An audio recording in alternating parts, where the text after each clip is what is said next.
নমস্কার, শুভ সন্ধ্যা। আপনাদের সঙ্গে রয়েছি আমি বৃষ্টি। দেবদর্শন অনুষ্ঠানে আপনাদের সকলকে স্বাগত জানাচ্ছি। দেবদর্শন অনুষ্ঠান আপনাদের সকলের ভীষণ প্রিয় একটি অনুষ্ঠান। সেই আপনাদের যে প্রিয় অনুষ্ঠান তার রিফ্লেকশনগুলো আমরা কিন্তু ফোনের মাধ্যমে পেয়ে যাই। ফলত এই অনুষ্ঠান আপনারা যেন শুধু টিভির পর্দায় না, সোশ্যাল মিডিয়াতেও খুব ইজিলি দেখতে পারেন, তার জন্য এবার থেকে দেবদর্শন অনুষ্ঠান ইউটিউবেও চলে এসেছে। আপনারা চাইলেই এই মুহূর্তে ইউটিউব থেকে সিটিভিএন একেডি প্লাস সার্চ করতে পারেন, সেখান থেকে লাইভ স্ট্রিম দেখতে পারেন। এছাড়াও এই অনুষ্ঠান আপনারা যখন পুরোটা হয়ে যাবে আমাদের অনুষ্ঠানটা, তখন সেই অনুষ্ঠান আপনারা ইউটিউবের ভিডিওতে গেলে ভিডিও ফরম্যাটে পুরোটা পেয়ে যাবেন। সেখান থেকেও আপনারা ভিডিওটি দেখতে পারেন এবং ভিডিওটি শেয়ার করতে পারেন।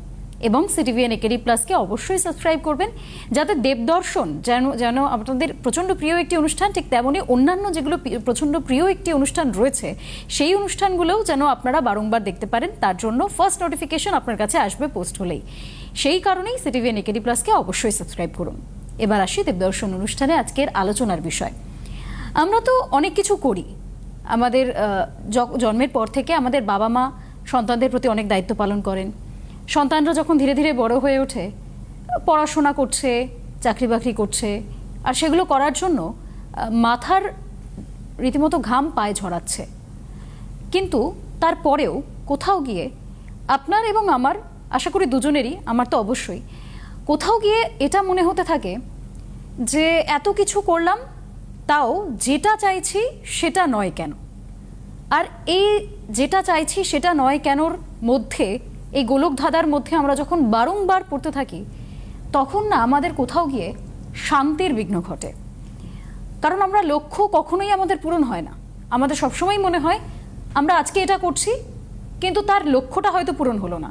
আমি যেটা করতে চাইছি সেটা হয়তো করতে পারছি না, বা হয়তো পারছি করতে, কিন্তু তার যে ফলাফল আমাদের কাছে আসা উচিত সেটা আসছে না। কেন আসছে না? কি বাধা রয়েছে তার সামনে? এমনকি এই যে এত কিছু রয়েছে, আমরা তো ঈশ্বরের কাছে দুই হাত রীতিমতো পেতে, আঁচল পেতে ভিক্ষা চাই যে এটা করে দাও প্লিজ, আমার সন্তানের জন্য এটা করে দাও প্লিজ। কিন্তু তারপরেও কোথাও গিয়ে যখন হয় না, আমরা আবার ঈশ্বরকেই দোষারোপ করি, আবার ঈশ্বরকেই বন্ধু ভেবে তার কাছেই কান্না করি। কিন্তু তারপরেও মনের বিঘ্ন, মনে যে একটা অশান্তি, শান্তির বিঘ্ন, সেগুলো ঘটেই। কেন ঘটে সেই সবটারই আজ উত্তর খুঁজব। এই অনুষ্ঠানটি যার আমার সঙ্গে রয়েছেন আজ ঈশ্বরের ফাউন্ডার, চেয়ারম্যান এবং কৃষ্ণমূর্তি পদ্ধতি বাস্তু বিশেষজ্ঞ আচার্য দেবদত্তদা। অনেক স্বাগত। হরি ব্রহ্ম। আজকে এই কথাটা শুনতে শুনতে আমার মনে পড়ছিল একটা ঘটনার কথা। আজ থেকে 5,500 বছর আগে কুরুক্ষেত্রে যুদ্ধ করতে গিয়ে, যুদ্ধক্ষেত্রে ভারতবর্ষের অন্যতম মহান বীর যাকে বলা হয়, তারও হাত থেকে অস্ত্র পড়ে গেছিল। তিনি বলছিলেন, আমি সামনে যার সাথে যুদ্ধ করব, আমার গুরু দাঁড়িয়ে আছে, আমার আত্মীয় দাঁড়িয়ে আছে, আমার বন্ধু দাঁড়িয়ে আছে, আমার সখা দাঁড়িয়ে আছে। আমি যুদ্ধ করলে আমি যুদ্ধ করব কার বিরুদ্ধে? আমি এদের বিরুদ্ধে যুদ্ধ করব। আমি যদি যুদ্ধ করিও, আমি যদি যুদ্ধতে জিতিও, তাহলে আমি জিতে কি করব? এরা তো থাকবে না। আমি তো কাদের মারছি? আমি এদের মারছি। যে যুদ্ধ করে আমি যদি আমার পরিজন, আমার গুরু, আমার জ্যেষ্ঠ পিতামহ, আমার ভাই, সবাইকে মারি, সেই যুদ্ধ জিতে আমি কি করব? এই প্রশ্নটা নিয়েই শুরু হয়েছিল। সেখানে যিনি রথের সারথি ছিলেন, শ্রীকৃষ্ণ, একটা কথা বলেছিলেন যেটা আমরা প্রত্যেকে বলি, আমরা প্রত্যেকে সেটা বলি, কিন্তু তার মানেটা আমরা বুঝি না। আচ্ছা, কর্মণে বাদি কারস্তে মা ফলেষু কদাচন। আমরা কি বলি? আমরা ব্যাখ্যা করি, কাজ করে যাও, ফলের আশা করো না। যে চাষি চাষ করে, সে তো 3-4 মাস ধরে চাষটা করার পর তারপর তো সে আশা করে যে আমার ফলটা আসবে। যে আখ চাষ করে, সে 8-9 মাস ধরে অপেক্ষা করে থাকে, তারপরে ফলটা আসবে। ফলের আশা সবার করবে, কিন্তু বিষয়টা সেটা নয়। ব্যাপারটা হচ্ছে কর্মে তোমার অধিকার, ফলে নয়। তার মানে যে জিনিসে আমার অধিকার নেই সেই জিনিসে আশা করার থেকে যে জিনিসে আমার অধিকার আছে তার উপর আমি যদি জোর দিই তাহলে ওটা তো এমনি আসবে। এইখানে মানুষের শান্তির অভাব ঘটে, মানুষের শান্তির বিঘ্নটা ঘটে এইখানে। তার কারণ একটা কথা আমি বারবার বলি, রুট যদি ঠিক না হয় তাহলে ফ্রুট আসবে না। তাহলে রুট, একটা গাছের রুট যদি ঠিক না থাকে সে গাছটা ফলই দেবে না। তার মানে আমাদের উচিত কি?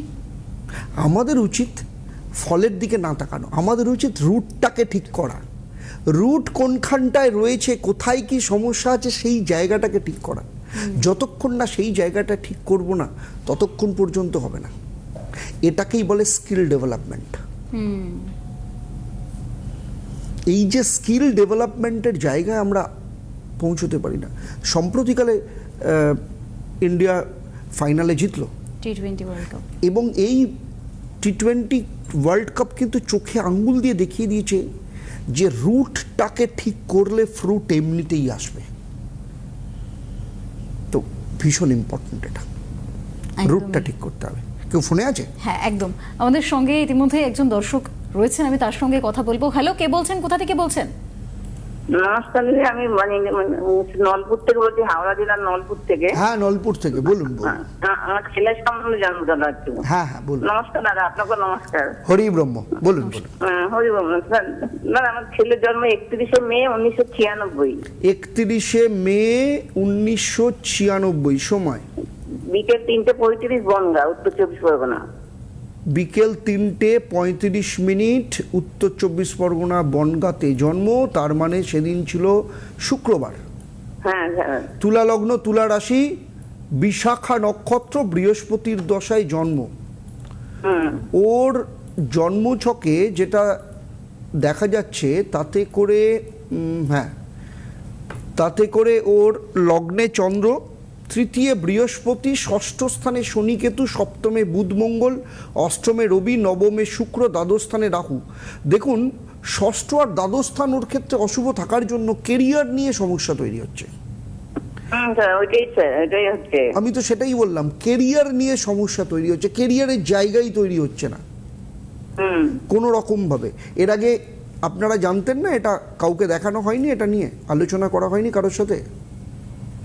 না না না, এমনি মানে জুট ট্রেনিং করেছে, মানে ইঞ্জিনিয়ারিং করেছে, সবকিছু করা আছে, কিছুতে কিছু হচ্ছে না। এইখানটাতে এক্ষুনি যে কথাটা আমি বলছিলাম, রুট ঠিক না থাকলে ফ্রুট পাওয়া যায় না। ঠিক আছে, এক্ষুনি যেটা বলছিলাম, ব্যাপারটা হচ্ছে ও পড়াশোনা করেছে। দেখুন, দুটো ধরনের কেরিয়ার হয়, একটা হচ্ছে এডুকেশনাল কেরিয়ার আর একটা হচ্ছে প্রফেশনাল কেরিয়ার।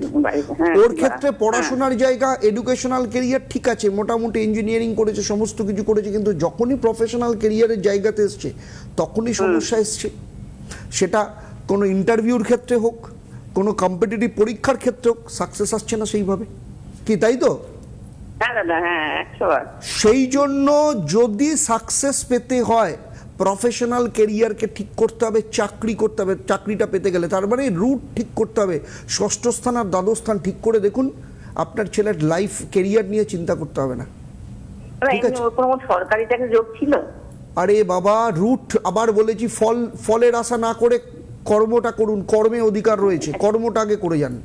ঠিক আছে, যেটা বললাম সেটা আগে করুন, রুটটাকে ঠিক করুন, ফ্রুট এমনিই পাবে।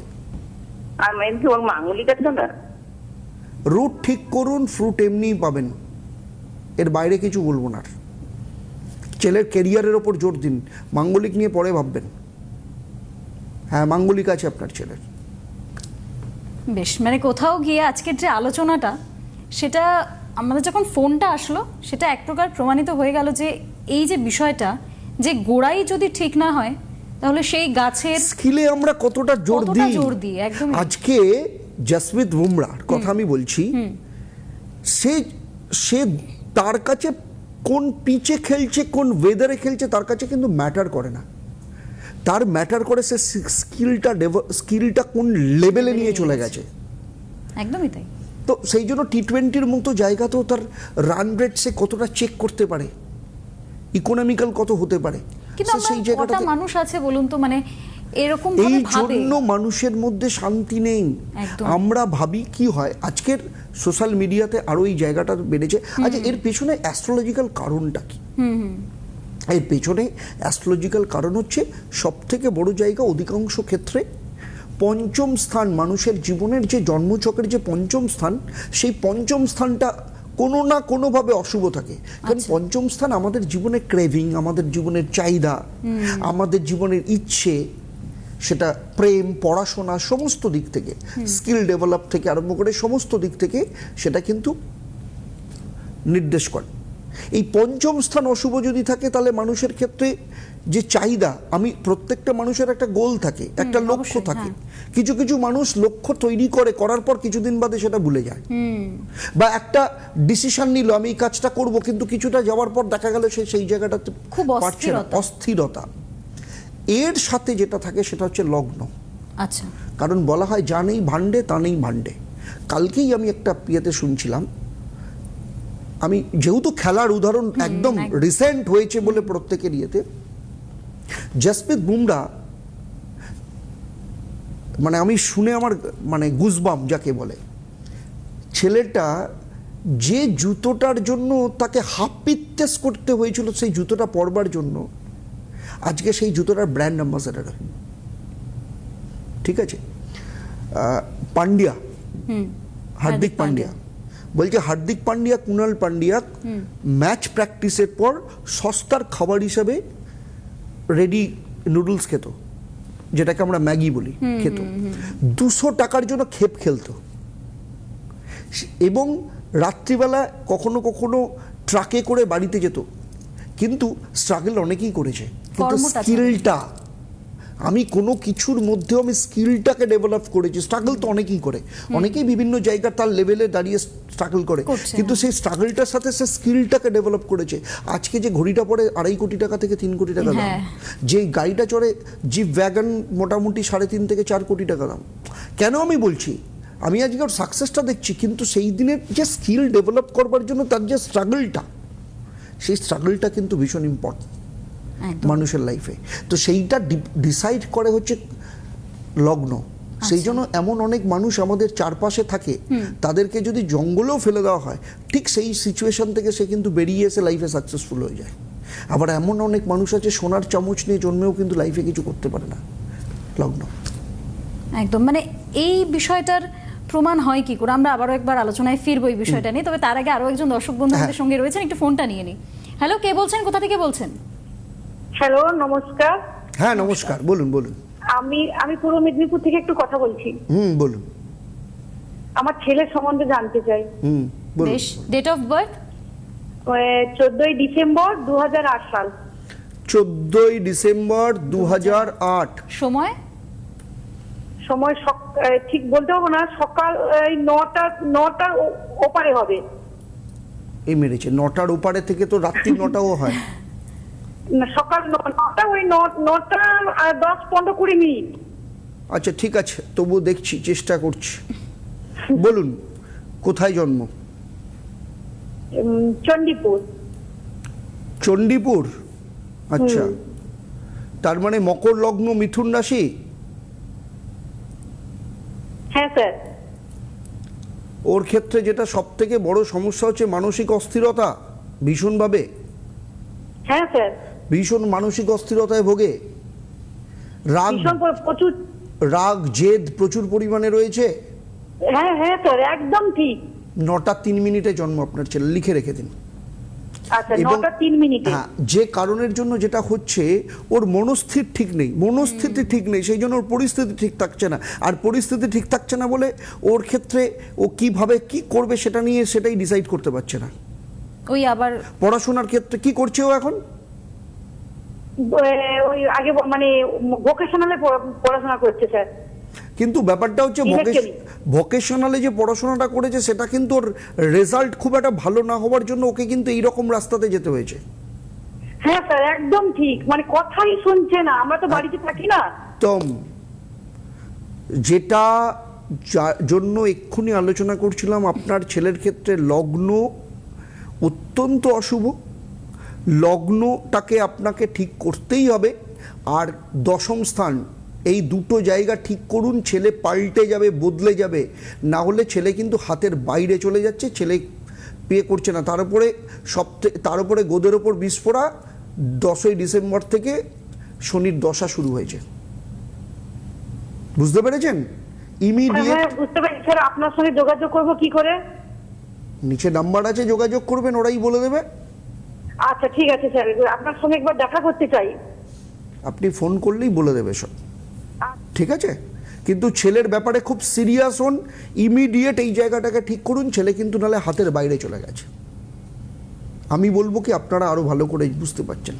একদমই, সেই কোথাও গিয়ে আবার ওই গোড়ার বিষয়টাই কিন্তু আসছে। এর বাইরে কিছু নেই। মানুষের জীবনের সব থেকে বড় সমস্যার যে জায়গাটা, যে আমরা কি করছি, কেন করছি, কেন, এটাই হচ্ছে সব থেকে বড় কথা। মানে বেশিরভাগ মানুষের কাছে তার উত্তরটাই নেই যে আমি কি, আমি কেন করব, আমি কি, এটার উত্তর পাওয়া খুব মুশকিল। আজকে যদি জিজ্ঞেস করি আপনি কি, আপনার উত্তর কি হবে? আপনার একটা তারপর নাম আছে, হ্যাঁ ব্যাস। ওই নামটা যদি না হয়ে অন্য কোনো নাম হতো, তাহলে কি আপনি অন্য লোক হয়ে যেতেন? না, সেরকম। আপনার আজকে গায়ের স্কিন যদি অন্য রকম হতো, তাহলে কি আপনি অন্য লোক হয়ে যেতেন? আপনি আজকে যে ড্রেসটা পরে আছেন, সেই ড্রেসটা না পরে যদি অন্য রকম ড্রেস পরতেন, তাহলে কি আপনি অন্য কেউ হতেন? তা তো নয়। তাহলে আপনি কে? আমরা প্রত্যেকেই হচ্ছে চেতনা। অহম ব্রহ্মাসি, যেটা অদ্বৈত বেদান্ত থেকে আমরা জানি, অহম ব্রহ্মাসি, চেতনা। আমরা প্রত্যেকেই চেতনার একটা ইয়ে। আমরা উপলব্ধি, আমরা নিজেদেরকে এই যে উপলব্ধির জায়গাটা, এই উপলব্ধির জায়গাটা আমরা করতে পারি না বলে আমরা বুঝতেই পারি না যে আমরা কেন করছি, কেন করব, কি করব ইম্পর্টেন্ট নয়, ইম্পর্টেন্ট হচ্ছে কেন করব, হোয়াই। এইটা সেই জন্য আমি বলছি, অধিকাংশ আজকে যারা প্রোগ্রাম দেখছেন বা এরপরে যখন প্রোগ্রামটা যখন আপলোড হবে যারা দেখবেন, প্রত্যেকের ক্ষেত্রে আমি বলছি, আপনাদের ক্ষেত্রে 3টে জায়গা অত্যন্তভাবে ম্যালিফিক হয়ে আছে। এক, দেখবেন কি হয়, হঠাৎ করে মনে হচ্ছে দূর ভাল লাগছে না, কেন করছি, সবাই বেরিয়ে যাচ্ছে, আমি পিছিয়ে যাচ্ছি, আমি আমার মতো বিয়ে করতে পারছি না। অথচ এমন অনেক মানুষ আছে, আমি বলছি আমার কাছে এরকম অনেক মানুষ এসছেন যাদের অর্থের অভাব নেই, তারা লাইফে প্রচুর সাকসেসফুল। আমরা যেটা সাকসেসফুল মনে করি যে তার কাছে অর্থ রয়েছে। আমি কিন্তু একদম খুব মানে ওই ছোটোখাটো মানুষের কথা বলছি না, বিশাল প্রভাব প্রতিপত্তিশালী, অর্থশালী একদম বিয়ের কথা বলছি। সেই রকম মানুষ আসার পরেও, মানে সেই জায়গাটা পৌঁছানোর পরেও তিনি বলেন, দেবব্রতবাবু শান্তি নেই, শান্তি পাচ্ছি না, কোথাও না কোথাও শান্তি পাচ্ছি না। আর এই শান্তির জায়গাতেই চলে আসে ইনার স্পিরিচুয়ালিটি, ভেতরের জাগরণ। যতক্ষণ না ভেতরের জাগরণ হবে না, বাইরে থেকে কিচ্ছু আসবে না। তো ভেতরের জাগরণটাই আসল। ঠাকুর রামকৃষ্ণদেব বলতেন, একটা প্রদীপ পেতলের হতে পারে, সেটা ভীষণভাবে ডেকোরেটিভ হতে পারে, সমস্ত কিছু হতে পারে, কিন্তু ভেতরের কর্পূর বা সেই জায়গাটা না থাকলে তো আলোটা জ্বলবে না। তা আমি বাইরে থেকে সমস্ত কিছু, ঠাকুরের কথা, রামকৃষ্ণদেবের কথা, আমি বাইরে থেকে সমস্ত কিছু চাকচিক্য হতে পারে, সমস্ত কিছু হতে পারে, কিন্তু ভেতরটা, এখানেই ঈশ্বর। Inner spirituality and wisdom organisation of Shri Ramakrishna Paramahansadev. একদম, আর সেখানেই কোথাও গিয়ে হয়তো আমরা ঈশ্বরের খোঁজ করি। একদম, সেইখান থেকেই আমাদের অর্গানাইজেশন ঈশ্বর। ঠাকুরের কথা আমরা বলি, আমাদের ঈশ্বরী মায়ের মন্দির, যে মা মানুষকে চিরন্তনভাবে দুধে ভাতে থাকবার জন্য আশীর্বাদ দেন, সেই ঈশ্বরী পাটুনির চিরন্তন সেই চাওয়া, এবং যাকে চেয়েছিলেন মা অন্নপূর্ণা, সেই অন্নপূর্ণা পুজো আমরা ঈশ্বরী মন্দিরে আমরা করছি। আপনারা প্রত্যেকেই সেখানে আসবেন। আর একটা হচ্ছে, সেই দিন আমাদের কুমারী পুজো আছে। আপনার বাড়ির কোনো কন্যা যদি কুমারী পুজোর যোগ্যা হন, অবশ্যই কিন্তু আপনারা যোগাযোগ করবেন কুমারী পুজোর জন্য। একদমই, আপনারা ঈশ্বরে আসুন, মায়ের সেবায় থাকুন। তবে তার আগে আরো একজন দর্শক বন্ধু আমাদের সঙ্গে রয়েছেন, আমি একটু সরাসরি কথা বলবো। হ্যালো, কে বলছেন, কোথা থেকে বলছেন? হ্যালো, আমি মধ্যমগ্রাম থেকে মীনা ভট্টাচার্য বলছিলাম। বেশ, বলুন। আমি মেয়ের সম্বন্ধে জানতে চাই। মেয়ের জন্ম হচ্ছে 6/4/84। হরি ব্রহ্ম। হরি ব্রহ্ম। হ্যাঁ, কত বললেন আরেকবার? 6/4/84 সাল। 1984। সময় 82/94। হ্যাঁ 84 বলুন বলুন সময়টা। আবার বিকেল 5টা 10 থেকে 15 আচ্ছা আর একটু দেখে নি হ্যাঁ বলুন কোথায় জন্ম? টাইমটা 10-15 হবে হয়তো। কলকাতায় জন্ম, কলকাতায়। কলকাতায় জন্ম, তার মানে ছিল শুক্রবার। হ্যাঁ। সিংহ লগ্ন, বৃষ রাশি, রোহিণী নক্ষত্র, চন্দ্রের দশায় জন্ম। এই জন্মচক্র সিংহ রাশি না তো? সিংহ লগ্ন, বৃষ রাশি। সিংহ লগ্ন না, বলে কন্যা লগ্ন। বিকেল 3টে না 5টা 10। ওহো ওকে 5টা 10 বা 15, 10 থেকে 15। এক মিনিট আমি দেখে নিচ্ছি হ্যাঁ। তার মানে হ্যাঁ কন্যা লগ্ন, বৃষ রাশি, রোহিণী নক্ষত্র, চন্দ্রের দশায় জন্ম। আপনার মেয়ের জন্মছকে যেটা দেখা যাচ্ছে তাতে করে লগ্ন দ্বিতীয় শনি, তৃতীয় মঙ্গল কেতু, চতুর্থে বুধ, সপ্তম স্থানে রবি শুক্র, অষ্টমে বুধ, নবম স্থানে চন্দ্র রাহু। মেয়ের ম্যারিড লাইফ কেমন? বিয়ে, বিবাহিত জীবন? ভালো না, ঘর করতে পারিনি স্যার, ঘর করতে পারিনি দাদা। এইটাই তো সব থেকে বড় জায়গা, কারণ ওর সপ্তম স্থান আর ভাগ্যস্থান এই দুটো জায়গা অত্যন্ত অশুভ হয়ে আছে। আজকে আর সময় নেই, না হলে এই জন্মছকটা আপনাদের অনেক আগেই এটাকে নিয়ে একটু সিরিয়াস হওয়া উচিত ছিল। আমি জানি না, এই জন্য আমি বারবার বলি বিয়ের থেকেও ইম্পর্টেন্ট ম্যারিড লাইফ। সেই জন্য বিয়ের আগে বিবাহিত জীবন যাতে ভালো হয় সেই ব্যবস্থাটা করা উচিত। একদমই তাই। তার জন্য আপনারা যদি দাদার সঙ্গে যোগাযোগ করতে চান, আমাদের হেল্পলাইন নাম্বার নিচেই গিয়েছে স্ক্রলে, সেখানে আপনারা ফোন করতে পারেন, সেখান থেকে সমস্তটা ডিটেলস জেনে নিতে পারেন। এবং তার পাশাপাশি অবশ্যই আপনারা ঈশ্বরে আসুন, মায়ের কাছে আসুন, মাকে বলুন যে জীবন যেন ধীরে ধীরে একটু একটু করে সুস্থ হয়ে ওঠে, সবার ভালো থাকে। আপনারা সকলেই ভালো থাকুন, সুস্থ থাকুন। আজকের জন্য এই অনুষ্ঠান এই পর্যন্তই। আপনাদের সকলকে অনেক ধন্যবাদ। নমস্কার দাদা। নমস্কার।